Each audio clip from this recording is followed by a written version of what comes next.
বৰ্ণি ভেলকৰ নীলপাৰা সংযোগী পথৰ পুনৰ নিৰ্মাণৰ দাবীত স্থানীয় লোকৰ উত্তাল প্ৰতিবাদ। কামৰূপৰ হাজো শুৱালকুছি সমষ্টিৰ বৰ্ণি মিলপাৰা সংযোগী জৰাজীৰ্ণ পথৰ পুনৰ নিৰ্মাণৰ দাবীত স্থানীয় লোকৰ তীব্ৰ প্ৰতিবাদ। প্ৰায় 2 শতাধিক পুৰুষ মহিলাসহ ছাত্ৰ ছাত্ৰীসকলে পথ পুনৰ নিৰ্মাণৰ দাবীত প্ৰতিবাদী কাৰ্যসূচীত অংশগ্ৰহণ কৰে। পথটোৰ মাজে মাজে পুখুৰী সদৃশ গাঁত সৃষ্টি হোৱাৰ ফলত জমৰ যাতনা ভুগিছে স্থানীয় লোক, ছাত্ৰ ছাত্ৰীৰ লগতে পথচাৰী আৰু ৰোগী কঢ়িওৱা জৰুৰী সেৱা। দীৰ্ঘদিনীয়া জৰাজীৰ্ণ বৰ্ণি পথৰ পুনৰ নিৰ্মাণৰ দাবীত স্থানীয় লোকসকলে উত্তাল প্ৰতিবাদ সাব্যস্ত কৰে। লোক নিৰ্মাণ বিভাগ হাই হাই জৰাজীৰ্ণ পথৰ পুনৰ নিৰ্মাণ শীঘ্ৰে সমাধান কৰক আদি শ্লোগানেৰে প্ৰতিবাদ সাব্যস্ত কৰে। অনাগত দিনত লোক নিৰ্মাণ বিভাগে জৰাজীৰ্ণ পথছোৱা পুনৰ নিৰ্মাণ কৰি বৃহত্তৰ অঞ্চলটোৰ সৰ্বস্তৰৰ উন্নতি সাধন কৰাৰ সুব্যৱস্থা গ্ৰহণ কৰিবলৈ স্থানীয় ৰাইজে বিভাগীয় কৰ্তৃপক্ষক অনুৰোধ জনাইছে। আজি প্ৰায় 12 বছৰ হ'ল এইটো ৰাস্তাৰ কোনো কাম কৰা নাই। এবাৰ কৰি 3বাৰ বিভাগৰ পৰা আমি চেংচন আনিলোঁ, কিন্তু চেংচনটো কাটি দিয়ে, কাম কৰিবলৈ নিদিয়ে।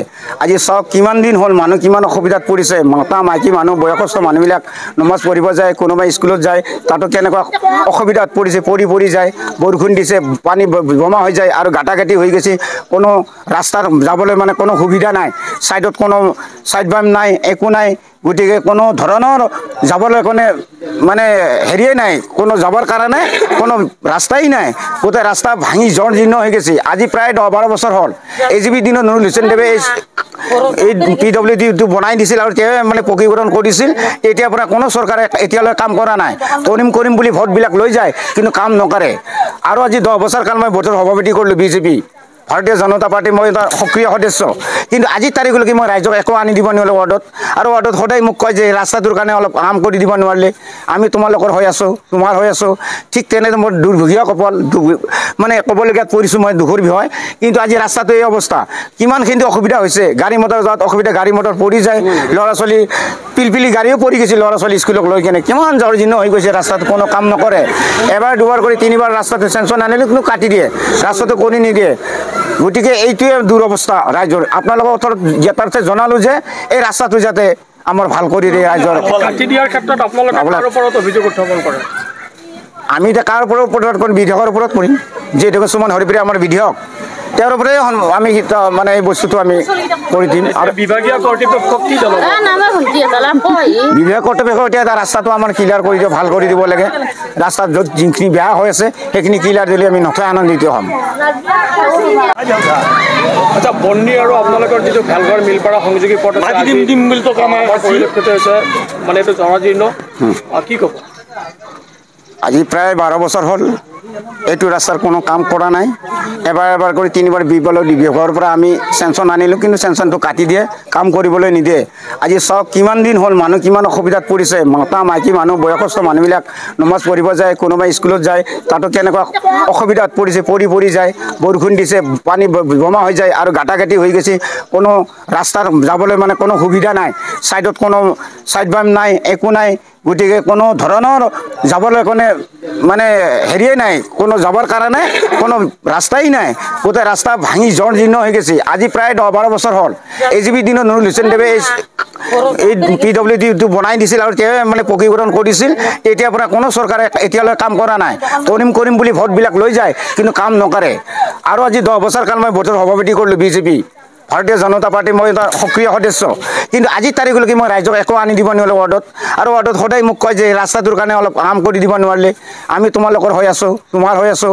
ঠিক তেনেদৰে মোৰ দুৰ্ভগীয়া কপাল, মানে ক'বলগীয়াত পৰিছোঁ মই, দুখৰ বিষয়। কিন্তু আজি ৰাস্তাটো এই অৱস্থা, কিমানখিনি অসুবিধা হৈছে। গাড়ী মটৰ যোৱাত অসুবিধা, গাড়ী মটৰ পৰি যায়, ল'ৰা ছোৱালী পিলপিলি গাড়ীও পৰি গৈছে, ল'ৰা ছোৱালী স্কুলক লৈ কেনে কিমান জৰ্জীৰ্ণ হৈ গৈছে। ৰাস্তাটো কোনো কাম নকৰে। এবাৰ 2বাৰ কৰি 3বাৰ ৰাস্তাটো চেংচন আনিলোঁ, কিন্তু কাটি দিয়ে, ৰাস্তাটো কৰি নিদিয়ে। গতিকে এইটোৱে দুৰৱস্থা ৰাইজৰ। আপোনালোকৰ ওচৰত যথাৰ্থে জনালোঁ যে এই ৰাস্তাটো যাতে আমাৰ ভাল কৰি দিয়ে ৰাইজৰ।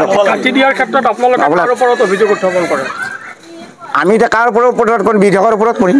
যিহেতু সুমন হৰিপ্ৰিয়া আমাৰ বিধায়ক, তেওঁৰ ওপৰতে আমি মানে এই বস্তুটো আমি কৰি দিম। আৰু বিভাগীয় কৰ্তৃপক্ষক কি জনাব? বিভাগীয় কৰ্তৃপক্ষ এতিয়া ৰাস্তাটো আমাৰ ক্লিয়াৰ কৰি দিব, ভাল কৰি দিব লাগে। ৰাস্তাত য'ত যিখিনি বেয়া হৈ আছে সেইখিনি ক্লিয়াৰ দিলে আমি নথৈ আনন্দিত হ'ম। আমাৰ প্ৰতিবাদ এইকাৰণে ৰাইজে কৰা হৈছে, আমাৰ এই PW ৰাস্তাটো ইমান বেয়া হৈছে, য'ত এই ৰাস্তা এনেকুৱা ৰাস্তা ক'তোই নাই। কামৰূপ ডিষ্ট্ৰিক্টৰ ভিতৰত এই ৰাস্তাটোৱে বেয়া। এই ৰাস্তাটো মানে খৈলামাৰীলৈ, দক্ষিণ বৰ্ণিলৈ, ভেলকাৰলৈ গুচি গৈছে। গাড়ী কিমান অহা যোৱা কৰি আছে, এই গাড়ীবিলাক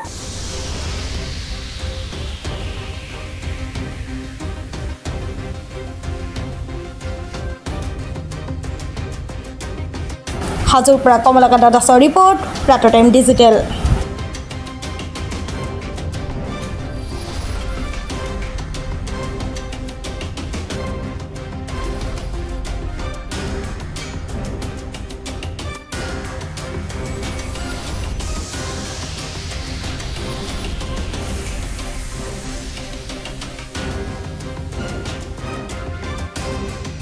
অসমৰ সংবাদ জগতখনৰ বাবে এক সুখৰ খবৰ।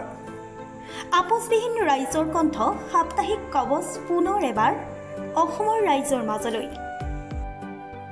স্বত্বাধিকাৰী প্ৰণীতা কলিতাৰ দ্বাৰা প্ৰকাশিত আৰু আপোচবিহীন একাংশ নপুৰণি অভিজ্ঞতাপুষ্ট সাংবাদিকৰ দ্বাৰা প্ৰচাৰিত তথা eco printing press, Guwahati Katabari গড়চুকত মুদ্ৰিত সাপ্তাহিক কবচ এতিয়া অসমৰ বিভিন্ন প্ৰান্তত উপলব্ধ।